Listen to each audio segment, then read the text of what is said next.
Hey y'all, it's Maddie for the last time this semester.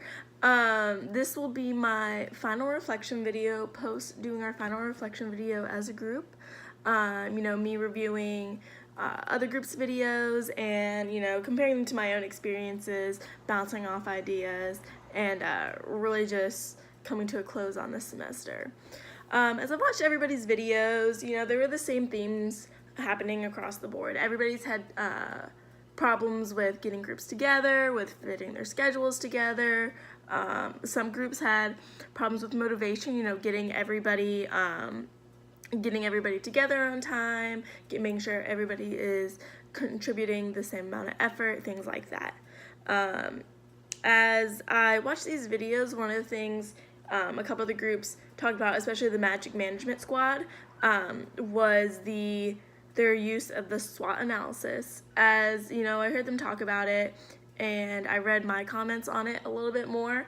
It's something I really wish I took not more seriously, but put a little bit more detail into. Finding out my strengths, weaknesses, opportunities, and threats is something that I feel like could be beneficial to me in the future, the very near future, as we apply for more internships, more grants, more job opportunities, more educational opportunities. It's something that I think I'm gonna definitely revisit post semester, probably while I'm doing some summer classes. But that's something that I think I looked back at my own SWOT analysis before watching this video and realized that I could have gone a little bit deeper into it. What are my strengths? Yeah, my strengths are organizational, people person, things like that, but what do those really do for me? What do they do? What are my weaknesses? I know my weaknesses, but how are they hindering me, and where can I improve? What opportunities around me? What do I lend myself to improving on? What opportunities do I lend myself naturally to, and what comes as threats to me? This is something I think I'm definitely gonna take more time on, as I've said multiple times before, and work on. One of the other things that I really enjoyed about all these groups is hearing about all their different volunteer experiences. I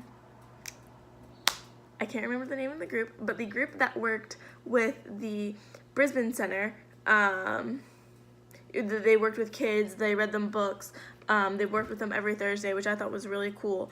I've heard of the Brisbane Center. I grew up in this area. They're not a new group that comes to, that I've heard of this. I've heard of the Brisbane Center my growing up here.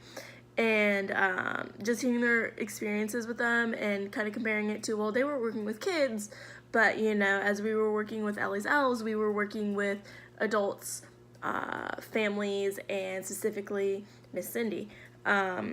These things, it's two totally different experiences, but both of them, are both organizations that give back to the community in some way. And one of the members of the group working with the Brisbane Center, Elizabeth, is somebody who I work with, and hearing her experiences at work, just through casual conversation, and then watching the PowerPoint they made, which was super cool, and watching their video, their experiences, their takeaways from it, is something that has motivated me to really look deeper into the Brisbane Center.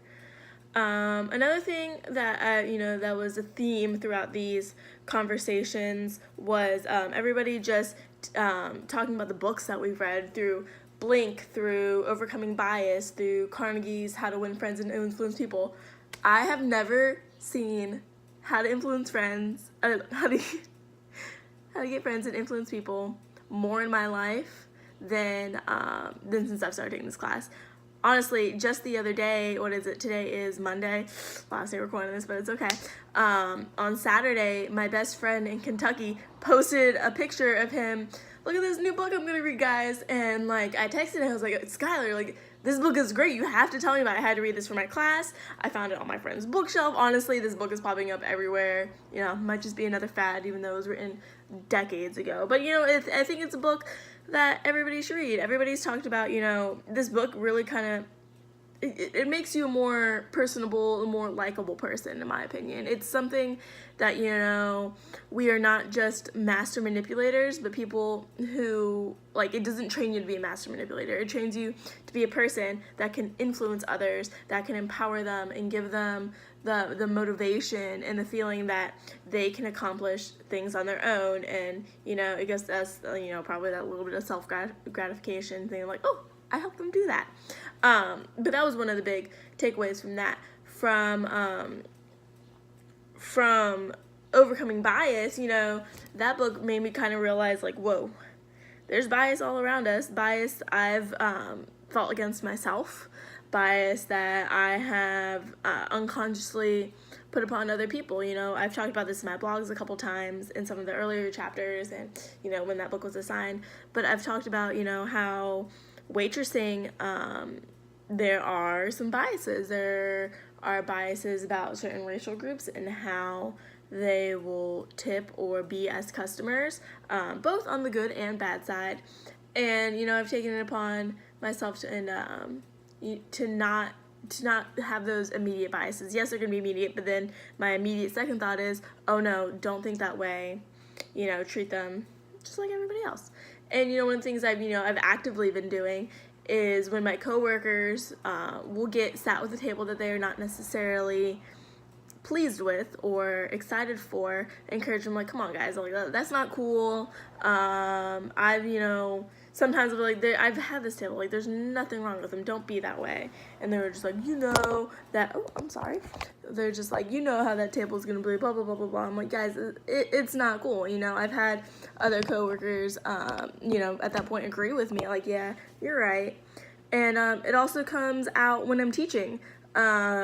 So, like, I'm a substitute teacher, and in some of my classes, you know, I have conversations with some of the other teachers, and sometimes you don't hear very nice things about their students, and you hear sometimes some sideways comments. And, you know, I came into substitute teaching, you know, coming from a diverse area, you know, every racial ethnicity is there, and I have no issues, nothing I'm new to.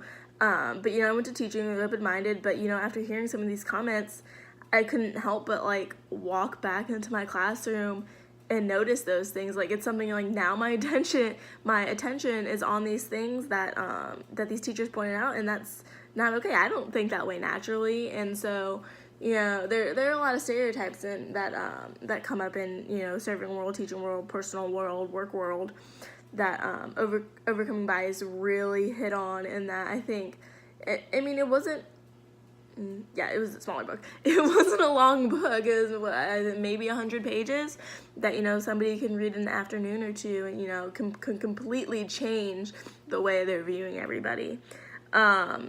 You know, and like I said, look, I also experienced myself. My last name is Fernandez. I have decently, you know, not tan skin, but, you know, not pale. And so people read my name. They see it on name tags, on rosters, on things like that. And I get the question, oh, what are you? And I say, well, I'm Puerto Rican and I'm Filipino. Like, oh, do you speak Spanish? I'm like, no, I don't. They're like, oh, why not? And then it goes into a whole conversation about how I was not taught to speak Spanish for various reasons.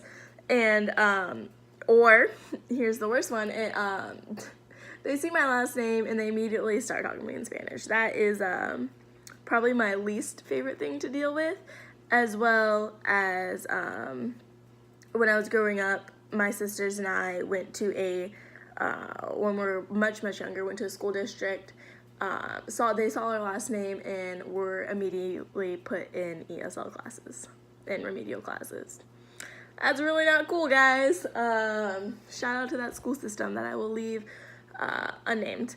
But, you know, these kinds of, like, immediate biases that are, you know, taken by full-grown, like, adults, college-educated, social, responsible adults, they make these biases, and it's not okay. Look how that impacts your students. Those were made against me when I was 5, 6, 7 years old, and it still bothers me to this day. And I see how, you know, I don't want to be that person that immediately assumes those things about people.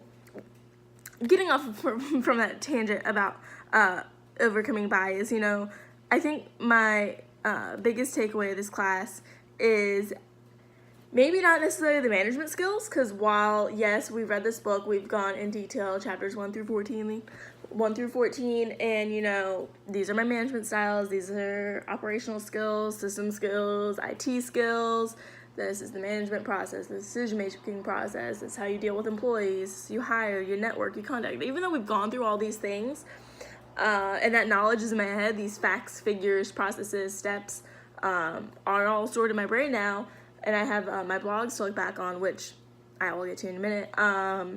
The biggest takeaway for me is, you know, I learned some life skills. I've learned, you know, how to be, one, a better student. This semester has been pretty difficult for me, not in a way of me not understanding material and getting, you know, just basic understanding, but more in a way of how to balance my work with my school. I'm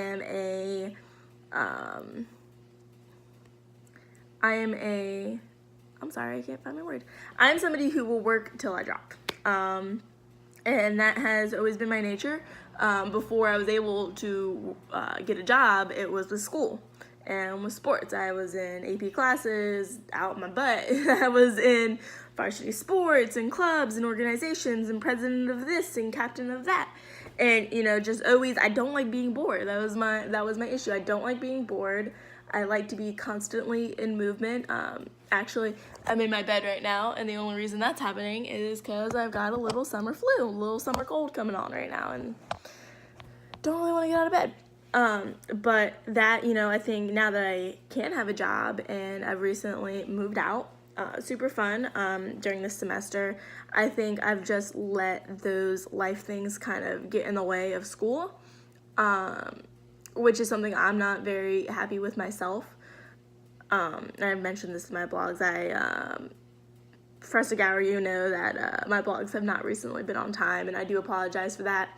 But they are what they are, and I've worked hard to complete those assignments. But that being said, I've kind of just like let life get in front of me, and, you know, hopefully this summer and this coming fall semester, you know, I remind myself that I'm 19, 20 years old.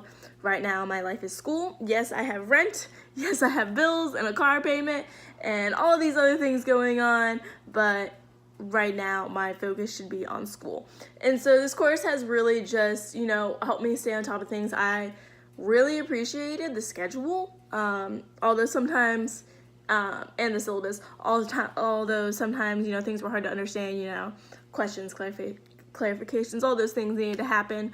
I appreciated that Professor Gower, had, you know, laid it all out, really prepared yourself and us for what was ahead of us, whether we listened to your advice or not. And so, you know, that being said, I just really enjoyed this class, and although at moments it was stressful getting my work done, getting volunteers hours done, you know, prioritizing what I need to focus on, I do appreciate it, as, you know, this last week, getting all these blogs done and finishing everything has been stressful. It really just reminded me where my focus needs to be. Thank you for this semester, and I will see you on campus.